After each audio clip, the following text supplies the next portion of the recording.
जय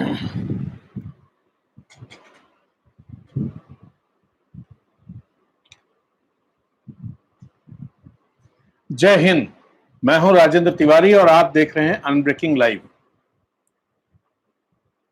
आज हम बात करने वाले हैं गुजरात पर। गुजरात हाईकोर्ट ने गुजरात सरकार और गुजरात के सबसे बड़े या अहमदाबाद के सबसे बड़े कोविड हॉस्पिटल जहां पर उसको लेकर के क्या कहा, और अहमदाबाद के सिविल हॉस्पिटल में खास तौर पे क्या चल रहा है, इस पर बात करेंगे। इसके अलावा ट्रंप, बोल्सोनारो और यूरोप में क्या हो रहा है, इसको लेकर के बात करें, खासतौर पे रसिया। तो इससे पहले कि हम अपनी बातचीत शुरू करें, देख लेते हैं कि आज कोरोना अपडेट क्या रहा। तो कोरोना अपडेट को लेते हैं हम लोग। तो सबसे पहले अपने देश की बात करते हैं। देश में अब तक 6,566 कोरोना पॉजिटिव मामले आ चुके हैं आज की तारीख में, और इसमें अभी उत्तर प्रदेश का अपडेट शामिल नहीं है। उत्तर प्रदेश, छत्तीसगढ़, पंजाब, त्रिपुरा, इन जैसे राज्यों का अपडेट शामिल नहीं है। तो इसको देखते हुए ये लग रहा है कि आज का जो टोटल केसेज आने वाले हैं वो अब तक के सबसे ज्यादा केसेज होने वाले हैं, और कुल केसेज की संख्या पहुंच गई है 1,37,991। 145 लोगों की मौत आज हुई और मरने वालों की संख्या हो गई है 4,013। महाराष्ट्र में 3,000 से ज्यादा, 3,041 नए केसेज आ गए, 58 लोगों की मौत हुई, और महाराष्ट्र में कोरोना पॉजिटिव केसेज की संख्या 50,000 से ज्यादा हो गई। और महाराष्ट्र में ही मुंबई की बात करें तो मुंबई में आज 1,725 नए मामले आए, और मुंबई में कोरोना पॉजिटिव की संख्या 30,542 पहुंच गई। इसके बाद तमिलनाडु में 765 नए मामले आए, गुजरात में 394, दिल्ली में 508, मध्य प्रदेश में 294, राजस्थान में 152, उत्तर प्रदेश का अपडेट अभी नहीं है, और 439 ऐसे मामले भी हैं जिनका अभी स्टेट असाइन नहीं हुआ है। बंगाल में 208 नए मामले आए, बिहार में 180, कर्नाटक में 130, आंध्र प्रदेश में 66, उड़ीसा में 67, और केरल में भी 53 नए मामले आए। असम में 32, उत्तराखंड में 73 और झारखंड में 10 नए मामले आए। तो इस तरह से कुल मामलों की संख्या अपने देश में पहुंच गई है 1,37,991। इसका मतलब यह हुआ कि दुनिया में अब जो टॉप 10 कंट्रीज हैं जहां कोरोना केसेस के हिसाब से, उनमें 10वें नंबर पर भारत पहुंच गया है, और यहां ईरान से ज्यादा केसेस हो गए। ईरान में आज 2,180 नए मामले आए, और वहां कुल केसेस की संख्या है 1,35,701, जबकि भारत में ये संख्या है 1,37,991। इसके अलावा दुनिया भर में आज कुल मिला के अभी तक 54,521 नए केसेज आ चुके हैं, और 1,460 लोगों की मौत हो चुकी है। कुल मिलाकर मरने वालों की संख्या अब दुनिया में पहुंच गई है 3,45,068 पर, और कोरोना पॉजिटिव केसेस की संख्या पहुंच गई है 54,52,471। अमेरिका में 16,73,301 कोरोना पॉजिटिव मामले अब तक दर्ज किए जा चुके हैं, और मरने वालों की संख्या 98,824 हो गई है। अमेरिका में आज न्यूयॉर्क टाइम्स ने पहले पेज पर जिन लोगों की कोरोना से मौत हुई है, ऐसे 1,000 लोगों के नाम पूरे पेज पर छापे हैं। ब्राजील में अब तक 5,125 नए मामले आए हैं, और यहां कोरोना पॉजिटिव की संख्या 3,52,523 पहुंच गई है। रसिया में 8,599 नए मामले आए हैं, और यहां कोरोना पॉजिटिव की संख्या 3,44,481 हो गई। ब्राजील और अमेरिका में अभी चूंकि दिन की शुरुआत हो रही है तो ये मामले बढ़ेंगे। स्पेन का अपडेट अभी नहीं है। ब्रिटेन में 2,405 नए मामले आए और यहां संख्या हो गई है 2,59,559। इटली में सिर्फ 531 नए मामले आए। फ्रांस का अपडेट अभी हमारे पास नहीं है। जर्मनी में 98 नए मामले आए और अब देख सऊदी अरबिया में 2,399 नए मामले आए और यहां कोरोना पॉजिटिव की संख्या 72,560 पहुंच गई है। मैक्सिको में 3,329 नए मामले आए आज और यहां संख्या 65,856 हो गई है। इसके अलावा पाकिस्तान में 2,164 नए मामले आज की तारीख में दर्ज किए गए और यहां कोरोना पॉजिटिव केसेस की संख्या 54,601 पहुंच गई है।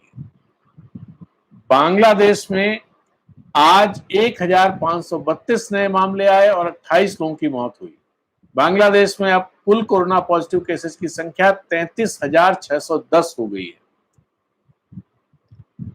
इसके अलावा अगर हम देखें अफगानिस्तान की बात करते हैं, अफगानिस्तान में आज 584 नए मामले आए और यहां कोरोना पॉजिटिव की संख्या 10,582 हो गई है। तो ये कुल मिलाकर के अपडेट रहा। अब पहले बात करते हैं ब्राजील और अमेरिका की। अमेरिका में वहां के राष्ट्रपति ट्रंप गोल्फ खेलने के लिए वर्जीनिया में गोल्फ खेलने गए और वहां अपने एक साथी गोल्फर से हाथ मिला रहे हैं जब वो मास्क नहीं पहने हुए हैं और ये तस्वीर उनकी वायरल हुई है। ये इशू अमेरिका में बन रहा है। सिर्फ यही नहीं, हाइड्रोक्सी क्लोरोक्विन खाने की बात जो उन्होंने कही है वो भी एक इशू बन रहा है और अमेरिका में चर्चाएं बहुत तेज हैं इन सबको लेकर के। और व्हाइट हाउस के जो लोग हैं वो इसको डिफेंड कर पाने की स्थिति में नहीं है। यहां तक कि फॉक्स न्यूज जो प्रेसिडेंट ट्रंप का लाउड स्पीकर माना जाता है, एक तरह से उनका भोंपू माना जाता है, उस चैनल पर भी, फॉक्स न्यूज पर भी कुछ एंकर्स ने इस बात की आलोचना की है कि ट्रंप अच्छा नहीं कर रहे हैं और यह भी चर्चा का विषय है कि फॉक्स न्यूज भी ट्रंप के तौर तरीकों के साथ खड़ा दिखाई नहीं दे रहा है। इसके अलावा ब्राजील में क्या हुआ, वहां के दोनों एक जैसे, दोनों के राष्ट्रपति एक जैसे हैं, ट्रंप और बोल्सोनारो। बोल्सोनारो कल रात को कोक और हॉट डॉग के लिए ब्राजीलिया में जो वहां की एक फूड स्ट्रीट थी वहां निकले और उन्होंने हॉट डॉग खाया। उसका फोटो वायरल हुआ है, कोक लिए हुए हैं वो, और उनको वहां पर अब हत्यारा कहा जाने लगा है। बोल्सोनारो को हत्यारा वहां की विपक्षी दल, इसके अलावा वहां की जो सिविल ऑर्गेनाइजेशंस हैं, सिविल सोसाइटी के ऑर्गेनाइजेशंस हैं, उन्होंने उसे किलर कहना शुरू कर दिया है कि ये किलर है। और उसके पीछे वजह यह है कि जब ब्राजील में मामले बहुत ज्यादा नहीं थे, उस समय बोल्सोनारो ने उनको उसी तरह हल्के में लिया जिस तरह से राष्ट्रपति ट्रंप ने अमेरिका में हल्के से लिया था और कहा था ये सब कुछ नहीं है, अमेरिका में कुछ नहीं होगा। वैसे ही बोल्सोनारो ने ब्राजील के लिए कहा था कि यहां कुछ नहीं होगा, कोई बंदी की जरूरत नहीं है। और आज आलम यह है कि अमेरिका कोरोना पॉजिटिव के मामले में दुनिया में नंबर 1 है। 1 लाख लोगों की मौत हो चुकी है। उसी तरह से ब्राजील दूसरे नंबर पर कोरोना पॉजिटिव केसेस के मामले में है और वहां पर 3,52,523 कोरोना पॉजिटिव केसेस अब तक दर्ज किए जा चुके हैं और 22,288 लोगों की मौत हो चुकी है। हम आपको ये भी यहां बताना चाहेंगे कि अमेरिका की आबादी है 33 करोड़ और ब्राजील की आबादी है 21 करोड़। तो 21 करोड़ के देश में 3,52,500 नंबर पर है रूस। और रूस की आबादी है करीब 14.5 लाख। रूस में 3,44,481 कोरोना पॉजिटिव केसेज अब तक दर्ज किए जा चुके हैं। हालांकि यहां मरने वालों की संख्या कम है, लेकिन इसको लेकर के भी तमाम विवाद है और कई लोगों का यह कहना है, कई अखबारों का इसे डिफेंड करते हैं कि नहीं, हमारे यहां चीजें बेहतर ढंग से चल रही, इसलिए ऐसा है। यहां एक जानकारी और दें, जिस तरह बड़ा हॉट से ज्यादा कोरोना पॉजिटिव केसेस पाए जा चुके हैं और इससे पहले इसी तरह की चीजें ब्रिटेन में दिखाई दे चुकी हैं, इटली में दिख चुकी हैं, फ्रांस में दिख चुकी हैं और उसके बाद इटली का नंबर आता है 32,785 और फिर नंबर आता है स्पेन, लेकिन फ्रांस भी लगभग उतना ही है, फ्रांस 332।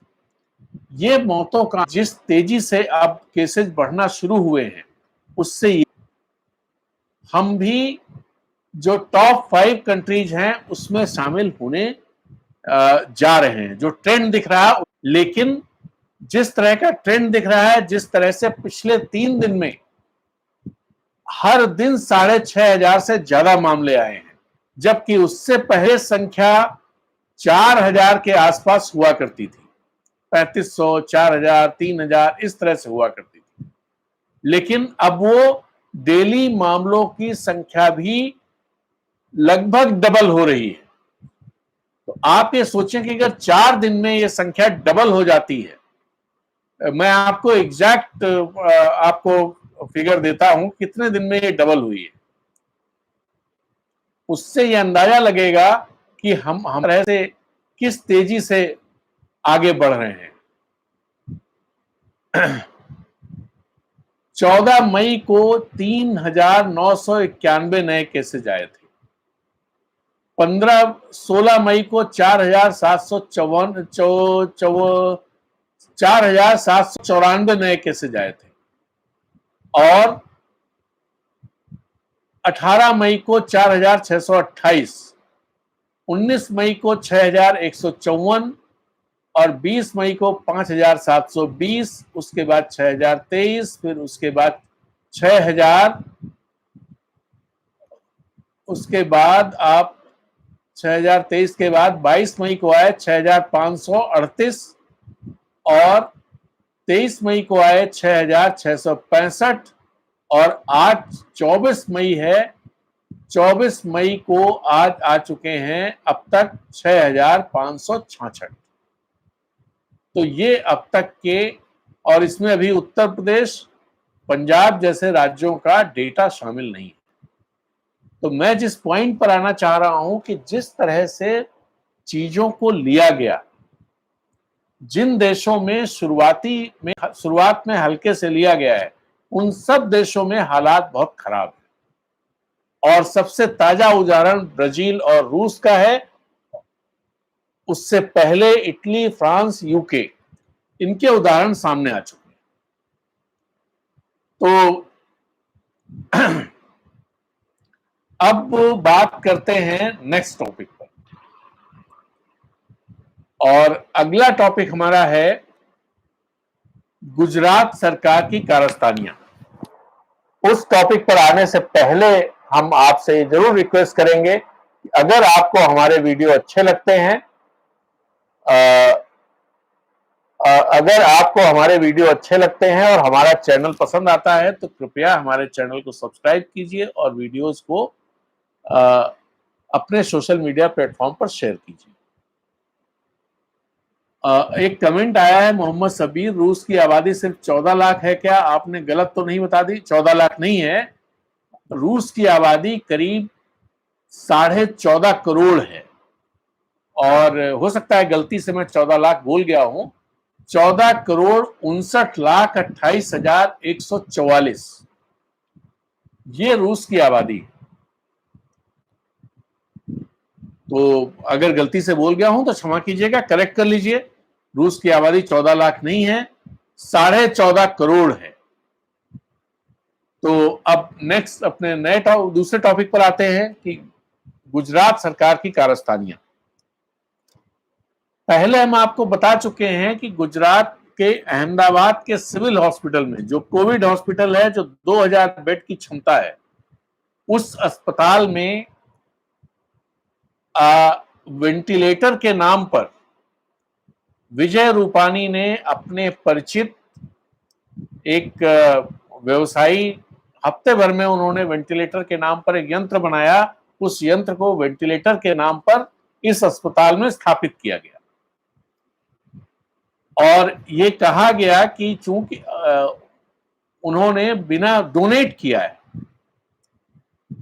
तो और उस समय मेक इन इंडिया और इस सब की बहुत तारीफ वो हुई कि भाई मेक इन इंडिया में गुजरात कितना आगे है। और वो जो सज्जन जिन्होंने ये वेंटिलेटर के नाम पर जो अजूबा बनाया था, दरअसल उन्होंने वो यंत्र बनाया था, वो यंत्र था जो आईसीयू में शिफ्ट करते समय या एक हॉस्पिटल से दूसरे हॉस्पिटल में शिफ्ट, ऐसे आईसीयू वाले मरीज को शिफ्ट करते समय जो आर्टिफिशियल सांस के लिए जो एक ये छोटा सा यंत्र होता है, वो यंत्र उन्होंने बताया था और उसे बता दिया था कि ये वेंटिलेटर है। बाद में 15 दिन में वो स्थापित हुआ, वहां मतलब इंस्टॉल किया गया और उसके बाद पता चला कि ये वेंटिलेटर नहीं है। ऐसे ही दूसरा मामला वहां का आया कि N95 मास्क सरकार ने ₹49.5 में खरीदकर ₹65 में बेचे और दूसरी तरफ पूरे राज्य में ये मुनादी करा दी गई कि N95 मतलब मास्क पहनना जरूरी है, नहीं पहनेगा उस पर जुर्माना किया जाएगा। तो इस तरह से मास्क पर भी प्रॉफिट बनाया। अमूल के आउटलेट्स पर वो बिके। अमूल के प्रतिनिधियों ने बताया कि हमने ₹60 में खरीदा है और 65 में उन्होंने बेचा। कहा कि ये ₹5 जो है वो लॉजिस्टिक्स की जो कॉस्ट है वो है, लेकिन सरकार ने उसमें पैसे बनाए। इसके अलावा आपको हम कुछ किस्से और अहमदाबाद के बताते हैं। अहमदाबाद में 17 मार्च को पहला केस आया था और आज की तारीख में अहमदाबाद में 10,280 पॉजिटिव केसेस आ चुके हैं। 31 मार्च तक वहां अहमदाबाद में कुल केस थे 30 और 3 लोगों की डेथ हुई थी कोरोना से। आज की तारीख में 10,280 कोरोना पॉजिटिव केसेस और 697 लोगों की मौत वहां हो चुकी। और यहां पर सबसे बड़ा अस्पताल है। आज ही अगर आज का डेटा भी देखें तो आज 279 नए कोरोना पॉजिटिव केसेज अहमदाबाद में आए हैं और 28 लोगों की मौत अहमदाबाद में हुई है। और अहमदाबाद का जो कोरोना के लिए सबसे बड़ा अस्पताल है वो है अहमदाबाद का सिविल हॉस्पिटल। और इसी सिविल हॉस्पिटल में वेंटिलेटर्स के नाम पर वो यंत्र लगाए गए थे जो बाद में किसी काम के नहीं निकले और जिस पर जब चर्चा हुई, मिरर ने स्टोरी छापी थी सबसे पहले और फिर उसको लेकर वायर ने स्टोरी छापी। वायर ने जो स्टोरी छापी उस पर पीआईबी का एक फैक्ट चेकिंग सेल है सेंट्रल गवर्नमेंट का, उन्होंने कहा इसमें तो बहुत सारी चीजें गलत हैं। वायर के एडिटर सिद्धार्थ वरदराजन ने एक एक पॉइंट वाइज उसका जवाब ट्वीट करके दिया। सवाल ये उठता है, क्या पीआईबी फैक्ट चेकिंग का काम सरकार का बचाव करना है या वाकई फैक्ट चेकिंग करनी? ये सवाल बीच में मैं उठा रहा हूं, बात वहां की कर रहे हैं, अहमदाबाद की कर रहे हैं। खैर, तो अहमदाबाद के जो किस्से हैं, पहले कुछ किस्से भी आपको मैं बता दूं। 15 मई को एक बीआरटीएस बस स्टैंड पर ये है बीआरटीएस बस रैपिड ट्रांजिट सिस्टम, इंदौर में भी है, अहमदाबाद में भी है। तो उसके बस स्टैंड पर एक व्यक्ति की लाश मिली, गुणवंत मकवाना की, 15 मई की सुबह। गुणवंत मकवाना जो है 10 मई को सर्दी, खांसी, जुकाम, बुखार के लक्षण मिलने पर इनको इनके घर वालों ने अहमदाबाद सिविल अस्पताल में भर्ती कराया था। इनका टेस्ट किया गया और टेस्ट में पॉजिटिव निकले। उसके बाद 4 दिन के बाद ये कहते हुए कि आप में माइल्ड लक्षण है और इनको वहां से अस्पताल से छुट्टी दे दी गई और उनके घर वालों को भी नहीं बताया गया। उनके बेटे ने ही ये बात कीर्ति मकवाना ने कहा कि हमें जानकारी नहीं दी गई थी। सुबह जब लाश मिली तो पुलिस ने जब पता किया तब पता चला, और जब उसकी ऑटोप्सी की गई तो पता चला कि वो व्यक्ति मकवाना जो थे, गुणवंत मकवाना, वो कोरोना पॉजिटिव थे उस समय में। और इनका कहना है, कीर्ति मकवाना का, कि हमने जब अस्पताल में भर्ती कराया उसके बाद से अस्पताल की तरफ से हमको कोई जानकारी उनके बारे में नहीं दी गई, न ये बताया गया कि उनका क्या इलाज चल रहा है, किस तरह से रखा जा रहा है, बार बार पूछे जाने पर भी। और उनको जब अस्पताल से छुट्टी दी गई इसकी जानकारी भी परिवार को नहीं दी गई। तो एक केस ये है। दूसरा केस है 20 अप्रैल का।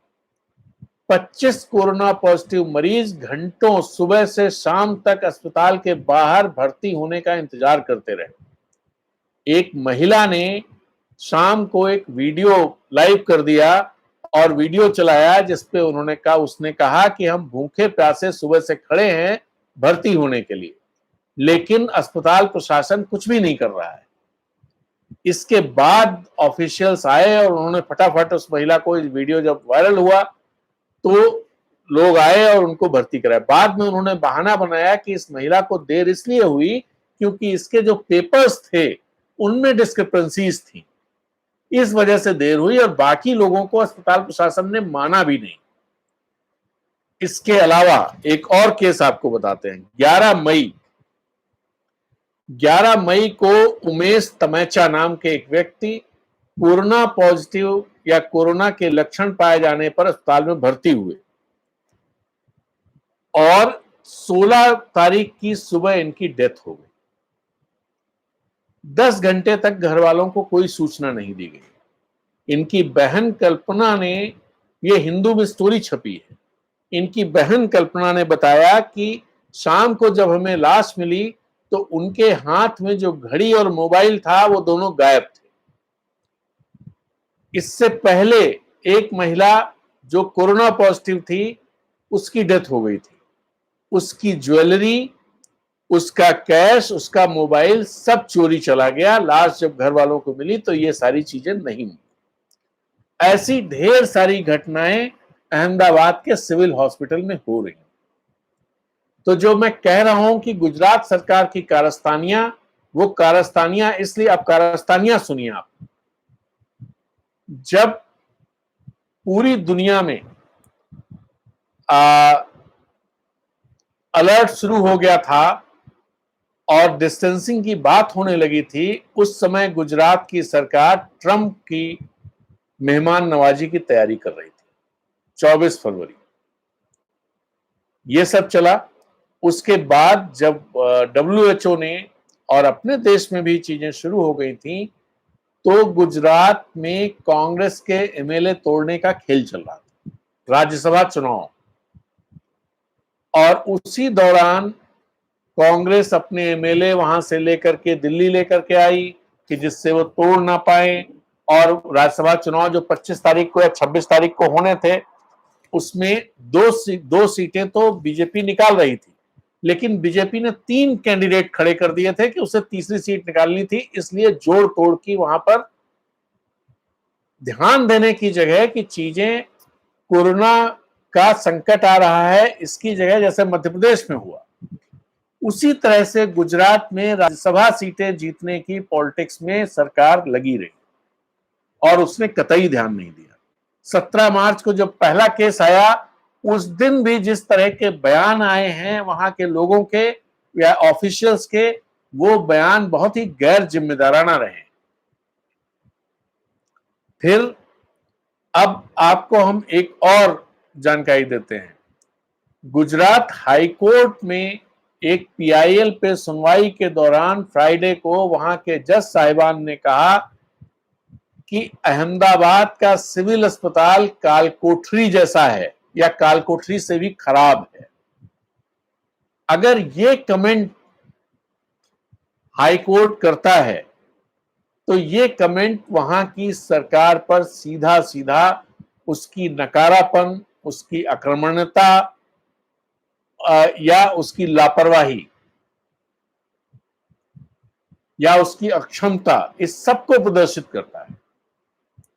दूसरी बात, वहां सरकार की तरफ से जो जवाब कोर्ट में दिया गया, उसमें यह कहा गया कि हम टेस्टिंग इसलिए ज्यादा नहीं कर रहे हैं क्योंकि ज्यादा टेस्टिंग करेंगे तो 70% लोग पॉजिटिव निकलेंगे। एक तरह से चेतावनी वाले अंदाज में जानकारी कोर्ट को दी गई कि 70% लोग पॉजिटिव निकलेंगे और इससे डर का माहौल बनेगा और इसलिए हम ज्यादा टेस्टिंग नहीं कर रहे हैं। तो ये इस पर कोर्ट ने बहुत खरी खरी सुनाई और कोर्ट ने कहा कि ये जो सिचुएशन बिल्कुल उस तरह की है जैसे सिंकिंग टाइटैनिक जैसे डूब रहा हो, वैसी स्थिति है यहां पर। और कोर्ट ने यह कमेंट भी किया कि आर्टिफिशियल तरीके से चीजों को कंट्रोल करने की कोशिश की जा रही है। सरकार का यह कहना था कि हम प्राइवेट लैब्स में इसलिए नहीं कर रहे हैं क्योंकि वहां महंगा है टेस्ट, इसलिए हम वहां टेस्ट की इजाजत नहीं दे रहे हैं और सरकारी अस्पतालों में टेस्ट हो रहा है। लेकिन कोर्ट ने कहा कि आप सब अस्पतालों में 50% जो बेड्स हैं वो कोविड के लिए, कोविड पेशेंट के लिए रिजर्व करिए और टेस्टिंग का जो स्तर है उसे बढ़ाइए। तो ये सब चीजें क्या इशारा करती हैं? मैं एक कमेंट भी अभी देख रहा हूं कि रितेश पटेल साहब कह रहे हैं कि झूठ मत बोलें, मत बोलो भाई। मैं झूठ नहीं बोल रहा हूं, आज के आपके अहमदाबाद के अखबारों में छपी हुई खबरों पर मैं बात कर रहा हूं।